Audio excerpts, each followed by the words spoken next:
My name is Ryan Mitchell. I'm 34 years old, a logistics officer stationed at Fort Hood, Texas. At least, I was. It happened on a Wednesday. I'd just gotten my deployment papers 6 months overseas. Nothing new. I came home to our small 2-bedroom apartment and found silence. My daughter, Avery, was still asleep in her crib. And there was a letter on the counter. Not even in an envelope. Just 3 lines scribbled in my wife's handwriting. I can't do this. She's better off with you. I'm sorry. I didn't sit down. I didn't scream. I picked up Avery because she'd started to cry. I held her in one arm and the letter in the other. I stood there for a long time, not sure if I was supposed to read it again or burn it. My whole body went cold. I called my mom first. She picked up on the 3rd ring, cheerful as ever. But when I told her what happened, the tone flipped. I asked if she could come down for a few days. Help me figure things out. She said, "Ryan, that baby's not our responsibility. She never even looked like us anyway." Then she hung up. I sat on the kitchen floor with Avery on my chest, listening to the fridge hum. I couldn't cry. I don't know why. I just remember thinking, this can't be it. This can't be how it ends. The next morning, I went back to base. I met with my CO to request a delay in deployment. Just 90 days. Enough time to find a sitter or some kind of plan. He looked at me like I'd just confessed treason. He said, "You sure you're still Army material, Mitchell? We don't pause the world because life gets hard." I didn't respond. I didn't have it in me to argue with a man who thought the hardest thing in the world was an ambush. Try feeding a 3-month-old at 2 a.m. On no sleep with formula you had to borrow from a neighbor. That night, I put Avery in her crib and stared at the ceiling until the sun came up. Every muscle in my body wanted to quit. But quitting wasn't a choice anymore. I was all she had. I was it. It wasn't supposed to be this way. I joined the Army to protect people, to bring structure where there was chaos. I never imagined I'd be using those same instincts just to keep my own baby alive. I used to inventory military-grade supplies worth millions. Now I couldn't even figure out which pacifier wouldn't make her gag. The letter stayed on the counter for weeks. I kept reading it, hoping new words would appear. They never did. But Avery did. Every morning, every cry, every little fist grab around my finger that was real. That was what pulled me through. I still didn't know what I was doing. I still wasn't sure I was ready to be a dad, let alone a single one. But I started writing my own orders in my head every morning. Feed, change, hold, repeat, keep her warm, keep her safe. And no matter what anyone else said, I wasn't going anywhere.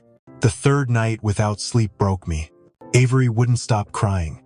I tried everything: feeding, rocking, a warm towel on her belly. Nothing worked. Her scream bounced off the walls like gunfire, echoing inside my skull. I walked out into the apartment hallway just to breathe. I was still holding her, pressed against my chest, hoping the night air would calm us both down.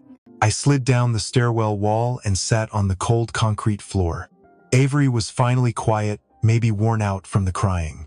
My back ached. My arms were numb. I stared at the exit sign, blinking red like a warning light, wondering if I was failing before I even began. Then I heard the creak of a door behind me. I turned and saw Walter. He stood tall even in his 70s, hair cut close, posture sharp. He wore a faded marine hoodie and held a cup of coffee like it was part of his uniform. He didn't say anything at first, just looked at me, at Avery. My hands are shaking. He stepped closer and sat down beside me, not asking permission. After a pause, he said, "You're in the suck right now, and that's okay. You stay in it long enough, and it starts to shape you." I didn't answer. I couldn't. He looked at Avery, then back at me. "She's your mission now. You don't leave a mission. You don't leave a buddy behind." I remember nodding without meaning to. Something about the way he said it, simple, matter of fact, cut through the noise in my head. He wasn't pitying me. He was reminding me of something I already knew, deep down. Duty wasn't just about uniforms and orders. It was about who you stand beside when things fall apart. Walter told me later he'd been watching from across the hall for days. He recognized the signs, the silence after the crying, the way I carried Avery like a weapon I didn't know how to use. He said he'd waited to see if I'd flinch, but I didn't, and that mattered. He stood up and offered me the rest of his coffee. I took it, not for the caffeine, but because it felt like an order, a transfer of will, from one soldier to another. That was the first night I felt like I might make it, not because things got easier, but because someone finally saw me and stayed. I never knew diapers had sizes. That was my first lesson. I'd bought a jumbo box because the price looked right, only to realize they slid off Avery like a loose helmet. I stood there at 3 a.m., covered in a mix of formula and regret, wondering if they made combat manuals for this kind of thing. Every day blurred into the next. Feed, burp, change, repeat. I used to run supply chains across 3 continents. Now I couldn't figure out how to fold a baby onesie without feeling like I was defusing a bomb. I sent in my paperwork for reassignment, typing with one hand while the other rocked Avery in her carrier. Half the time, I forgot to eat. The other half, I forgot what day it was. Walter never hovered, but I'd catch glimpses of him through the hallway mirror, from the cracked door, just standing there, watching like a silent backup unit. Once, I dropped a bottle mid-scream and yelled something I immediately regretted. 10 minutes later, there was a pack of wipes and a note at my door. "You're still in the fight, don't tap out." The thing about babies is they don't care who you used to be. They don't care if you once briefed generals or managed a battalion. They just need you now. Fully present, wide awake, and armed with pacifiers. And somewhere between the midnight feeds and diaper explosions, I started to shift. Less panic, more rhythm, still exhausted, but steady. One morning, as I opened my door half asleep, Walter was waiting. He didn't say much, just handed me a dented steel thermos. It was heavy, scratched, worn, but still warm. He said, "This has seen more winters than most men, kept me going through places I don't care to remember. I'm passing it to you now. For the long nights. For when coffee's not enough." I didn't ask why he chose that moment. I think he saw something in me, maybe the slumped shoulders, maybe the way I cradled Avery with less fear. Maybe he knew I wouldn't break anymore. I'd bend, sure, but not snap. That thermos became my anchor. Every time I held it, I remembered that I wasn't just surviving. I was building muscle I didn't know I had. Not just in my arms, in my will. And somehow, with each passing day, that felt more like victory than defeat. 2 months after I submitted my reassignment request, the paperwork finally came through. I was moved to base administration, reporting directly to Major Elena Ramirez. I'd heard her name before, mostly in passing, strict but fair, always the last to leave the office, and known for running a tight operation. I showed up early on my first day, Avery strapped to my chest because the sitter canceled last minute. Elena didn't flinch. She glanced at Avery, then at me, and pointed to the corner where a supply crate had been turned into a makeshift desk. She said, "You keep her safe, Sergeant. I'll handle the rest." That was it. No lecture, no awkward stares, just room to breathe. A week later, I stayed late finishing inventory reports. Avery had scribbled all over one of the folders with a crayon I'd forgotten in my bag. I was too tired to notice until Elena walked in. She held the folder up, squinting at the mess of pink and blue lines. Then she smiled. A real one. Not the tight military kind. She asked, "So, she's an artist too?" I froze, waiting for the reprimand. Instead, she sat on the edge of my desk and said, "I've got one at home who draws on the dog. Consider this an improvement." We laughed. It wasn't forced. It felt good, even easy, like the laugh had been sitting in my chest for months, just waiting for the right moment. That Friday, she invited me and Avery to dinner at her place. I almost said no, not because I didn't want to go, but because I wasn't sure I remembered how to be anything other than a tired single dad. But we went. Her house was small, clean, full of kid-proof corners and warm smells. Her daughter, Mia, was 5 and immediately tried to teach Avery how to color inside the lines. Elena cooked. Nothing fancy, just baked chicken, mashed potatoes, and green beans. But it tasted like the kind of meal someone makes when they actually care if you're hungry. After dinner, while the girls played, she asked me how I was really doing. No uniform, no rank, just her voice in the quiet. I told her I was holding it together, but some nights it felt like tape and prayer. She didn't offer advice. She just nodded and said, "You're doing more than surviving, Ryan. You're rewriting what strength looks like." That stayed with me. The way she saw me without needing to fix me. Just enough space to stand taller, enough warmth to remember I wasn't just a soldier. I was a man, a father, and maybe, just maybe, someone who still had more chapters left. It was a Sunday afternoon. I just finished cleaning up Avery's spilled applesauce and was getting ready to take her to the park. The knock on the door felt different. Not a neighbor's knock, not Elena. Just this slow, deliberate rhythm that made my stomach tighten. When I opened the door, my parents were standing there. My father in his pressed polo, my mother with her lipstick too bright for daylight. They smiled like they hadn't vanished from my life the moment I needed them most. My mother reached out to touch Avery's cheek, but I shifted slightly. She looked hurt, like she hadn't earned that. Behind them was a man in a suit holding a folder. I didn't need to ask. I knew. It was never just a visit. "We came to make things right," my father said. He gestured to the gift bag in his hand. There were toys, baby books, a crocheted blanket that didn't smell like it had ever been used. My mother added that they'd spoken to a family lawyer just to explore options. For custody, shared time, legal rights as grandparents. I stood there, holding Avery close, her head tucked beneath my chin, her body relaxed, safe in my arms that had carried her through fever nights, bottle feedings, and first steps. Arms that had never once been replaced by theirs. I asked if they remembered that phone call, the night I begged for help, the night they said she wasn't their problem. My mother looked away. My father said things were complicated back then. He said they were scared. I said I was scared too, but I stayed. They said they missed their granddaughter. I said she wasn't some photo they forgot to frame. She was a person. One they never bothered to meet until now. The man in the suit opened his folder.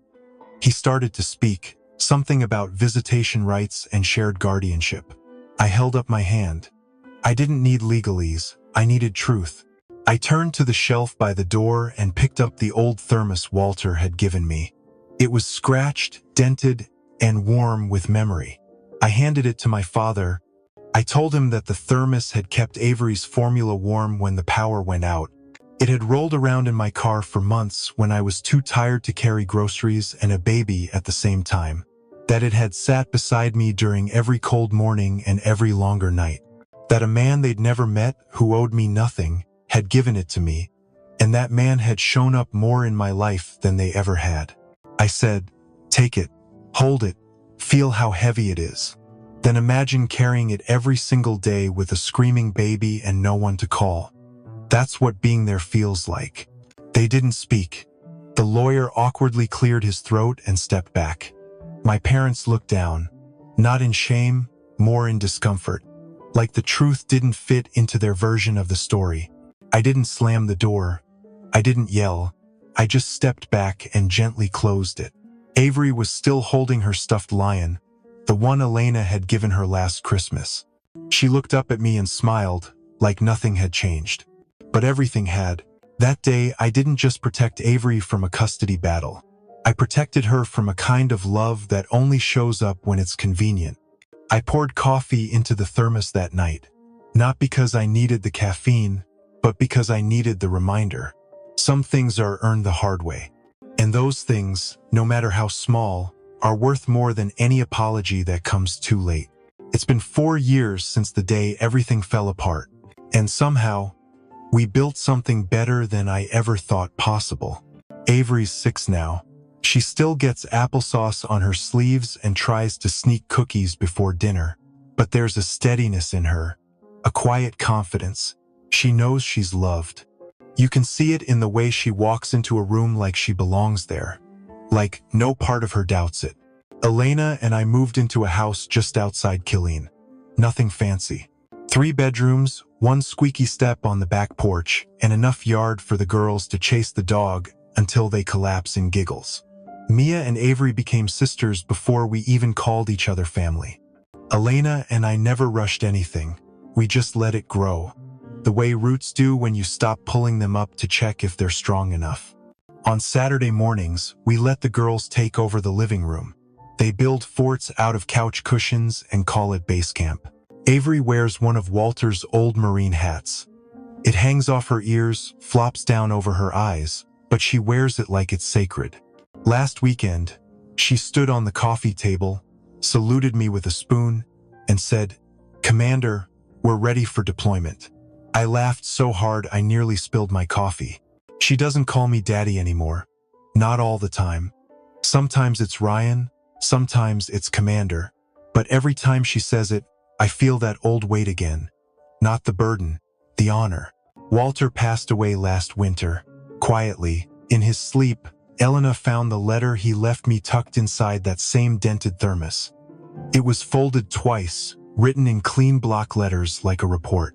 It said, "You fought a war without bullets. You led without orders. You built a unit when everyone else walked away. I've never been prouder to lose my rank to someone like you."